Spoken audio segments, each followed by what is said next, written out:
Good afternoon, everybody. President Trump campaigned on the promise to secure our homeland and deport violent alien criminals from our communities. That is why the American people overwhelmingly reelected him back to this office, and it's why the American people defeated the Democrat Party in devastating fashion. Today, we have officially learned Democrat officials still refuse to accept the will of the American people. Maryland Democrat Senator Chris Van Hollen rushed to Dulles Airport this morning to fly to El Salvador, potentially using taxpayer dollars, to demand the release of deported, illegal, alien MS-13 terrorists. The Democrats and the media in this room have continually and wrongly labeled Kilmar Armando Garcia as a Maryland father. There is no Maryland father. Let me reiterate. Kilmar Armando Garcia is an illegal alien, MS-13 gang member and foreign terrorist who was deported back to his home country. And when Kilmar Armando Garcia was originally arrested, he was wearing a sweatshirt with rolls of money covering the ears, mouth, and eyes of presidents on various currency denominations. This is a known MS-13 gang symbol of hear no evil, speak no evil, see no evil. Abrego Garcia was also arrested with two other well-known members of the vicious MS-13 gang. And two separate judges found that Abrego Garcia was a member of MS-13, and that finding has never been disputed. And just this morning, it was revealed through Maryland court documents that Abrego Garcia's wife petitioned for an order of protection against him for two instances of domestic violence in May of 2021. And here is the order right here. The court ordered that the respondent committed the following acts of abuse. Once in May of 2021, assault in any degree. And on May 4th of 2021, he punched and scratched his wife, ripped off her shirt, and grabbed and bruised her. This is from a court in Maryland. So not only are Democrats rushing to defend an illegal criminal foreign terrorist gang member, but also an apparent woman beater. To set all of that aside, the basic fact that he was illegally inside our country and had a lawful deportation order made him subject to removal back to his home country of El Salvador. And if he ever ends up back in the United States, he would immediately be deported again. Nothing will change the fact that Abrego Garcia will never be a Maryland father. He will never live in the United States of America again. And the United States Supreme Court ruled unanimously that the President of the United States and the Secretary of State could not be compelled to forcibly retrieve this citizen of El Salvador who is currently locked up in a maximum security prison in his home country due to his MS-13 membership. To remind the media and the Democrat Party, MS-13 are among the most vicious and dangerous individuals in this world. They pose a direct threat to the United States, El Salvador, and any other country who maintains basic law and order.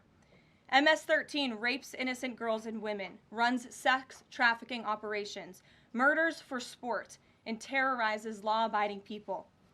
That's why El Salvador President Bukele made it clear this week that he will not be releasing this MS-13 gang member from his prison.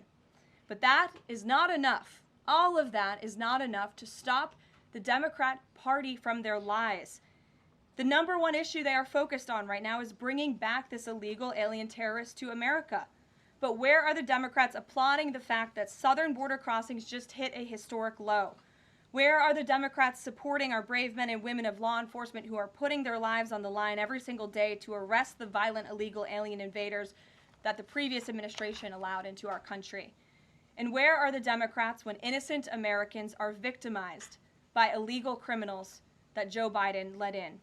It's appalling and sad that Senator Van Hollen and the Democrats applauding his trip to El Salvador today are incapable of having any shred of common sense or empathy for their own constituents and our citizens.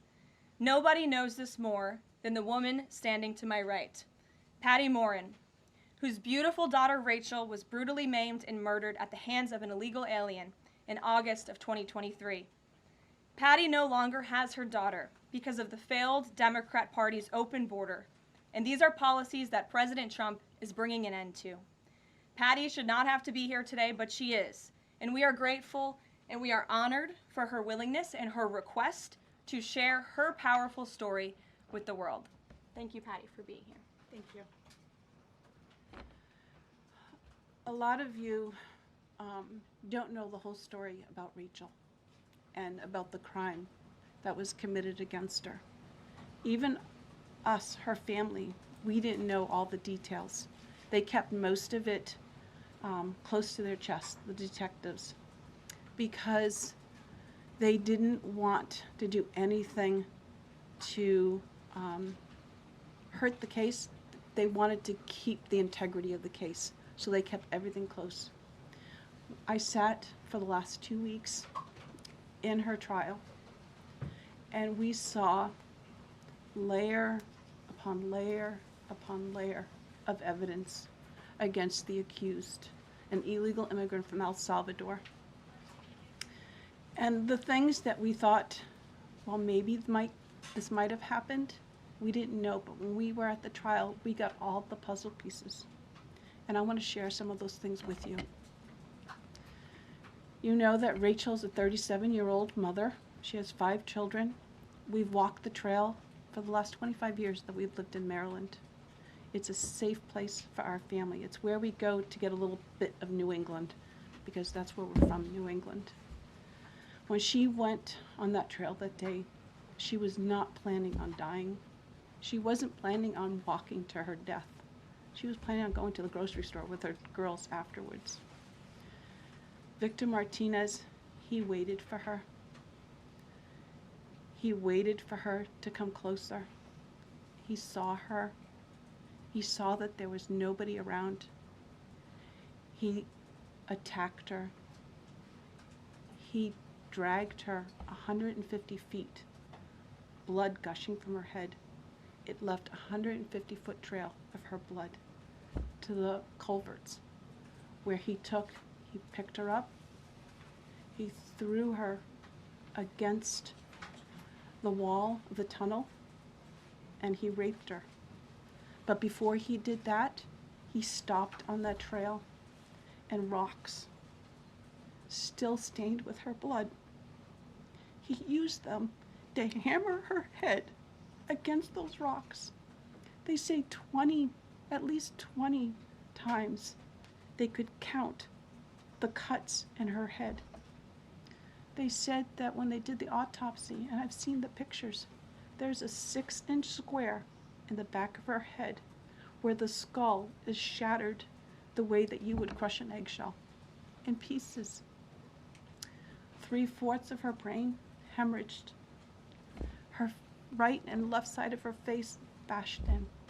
Her beautiful face bashed in. Her head bashed in. Broken bones, fractures. He takes and he drags her some more. He drags her through the thorn bushes. She has all the scrapes and cuts on her body. There wasn't 1 inch of her body that didn't have some kind of injury, whether it's bruising, broken bones, contusions, the scratches. She had a fractured rib, fractured nose, fractured skull. And then he takes her into the tunnel and he picks her up. He throws her against the wall. Blood is gushing from her head. Her hair is soaked in blood. And they showed us pictures of her body against the wall, outlined. The blood outlined her body.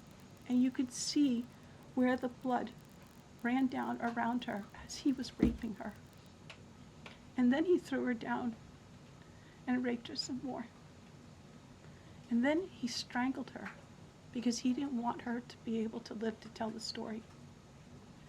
They said that when they did the autopsy on her neck, that one of the things they do is they open up the neck and they look to see how far the injury is.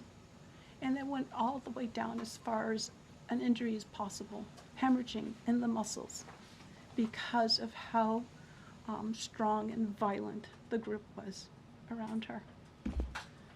These are the kind of people that have no compulsion. Like, to them, this is nothing. And when he was sitting in the courtroom, he actually looked like he thought he was going to be set free. There was no remorse on his face at all. This person took my daughter so violently and so gruesomely and so graphically that they sealed the pictures, because I don't want my granddaughters to see these pictures. These are the kind of criminals President Trump wants to remove from our country. These are the kind of criminals that we need to remove from our country. We are American citizens. Why should we allow people like this, violent criminals that have no conscience at all, to murder our mothers, our sisters, our daughters? I don't understand why there's even any kind of problem with this. And it's not that it's political, like the left or the right, although I understand different parties have used it in the past. But we have to look at it as we are American citizens. We need to protect our families, our borders, our children. I don't care about politics. Well, I do, but I want to preserve life. And that's the only reason why I have taken and spoken about Rachel all this time. If you're a mother here in the room, can you imagine standing there alive? You're alive, and someone comes and puts their hands into your chest and rips out your heart? That's what it feels like. It feels like a part of you is being ripped out of you. You can't even describe the pain. Just like you can't describe to your husband what it feels like to carry a baby in your womb, or to feel those first kicks, or to know just intuitively if it's a boy or a girl. It's only a thing that a mother knows. Why are we not protecting the American citizens? It's just common sense. Why are we not protecting our children? And to have a senator from Maryland who didn't even acknowledge or barely acknowledged my daughter and the brutal death that she endured, leaving her 5 children without a mother and now a grandbaby without a grandmother, so that he can use my taxpayer money to fly to El Salvador to bring back someone that's not even an American citizen.